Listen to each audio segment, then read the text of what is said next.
So please welcome to the stage, Laura.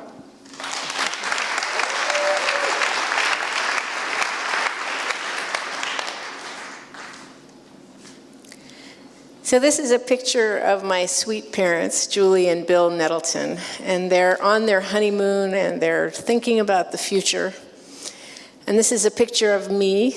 I'm their only child. And their life didn't turn out the way they were dreaming about in that picture. Both of them suffered from mental illness. My mother was an obsessive-compulsive personality, and my father had bipolar disorder. And as a young child, I really felt that life had given me lemons.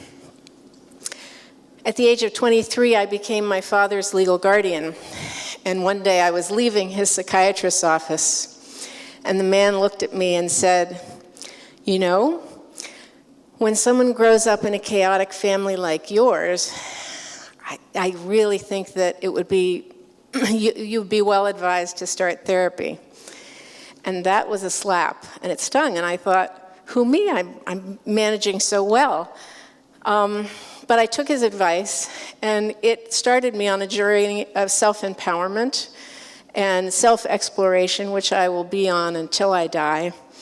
And it's been sweet lemonade. I was a codependent personality. I was all about others. I had taken care of my parents, and I was all about your problems. But if someone asked me about my own, what my feelings were, or how to use my voice, I would have been pretty clueless to answer. And so over time, I began making shifts and baby steps, as I call them. And those perceptual shifts have actually made me start here, and I think I'm right about here. I used to demonize people, and I'd think there were good people and there were bad people. And eventually I got to the point where I realized that when I thought someone was bad or they were getting under my skin or I just couldn't believe what they said or did, I realized that that was a projection of my own fear onto them.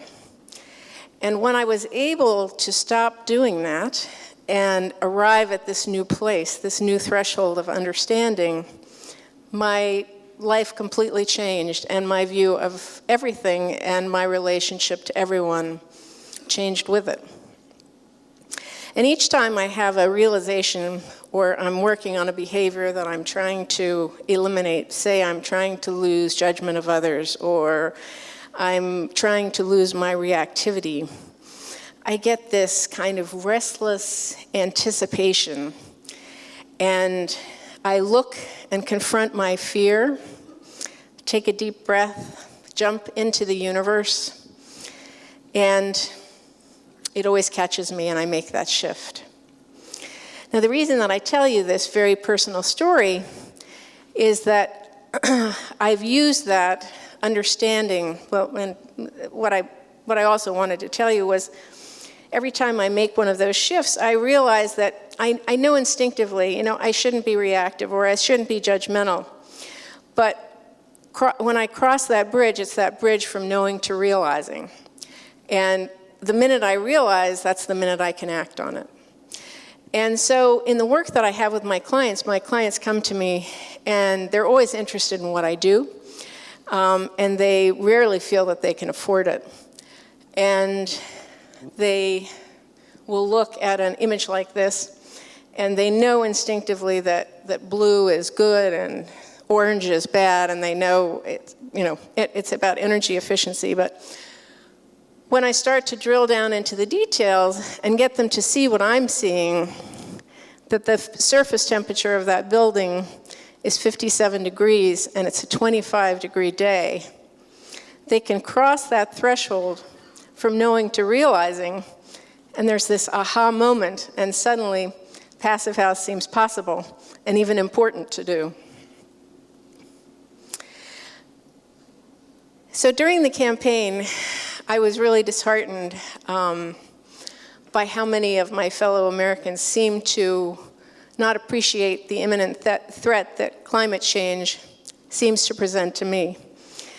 And I thought a lot about how to reach my fellow man. And I realize that our stories about climate change are woefully inadequate. They're all about, rising tides and sea levels breaking off ice shelves. And it's hard for people, and that music scares me. And it surprises me how many people don't seem to connect the dots that I connect. And I realize that in trying to reach out to those people, that I want to come back to that knowledge that I've gotten from my personal work, which is I want to reach across that divide that polarizes us as a nation. And I want to suspend my judgment and reactivity. And I want to understand the root of the fear that is at the base of someone not understanding the things that I'm seeing. And if that fear is about, say, economic prosperity, then let's make the economic case. And if that fear is about potentially changing our lifestyle, let's make the case for changing our lifestyle. And if that fear is, I don't understand how this relates to me, let's tell that story. My candidate didn't win this election. And if she had, I think business might have been pretty much as usual. But in the last several weeks, I have felt that sort of restless excitement, the same excitement that I felt when I was making my personal, when I was engaged in my personal work. And it's exciting to me. People are standing up, they're showing up, they're talking about what's important to them, they're using social media, and there's a momentum that I have not seen in my lifetime. This is our moment. This is our time to make lemonade. Thank you.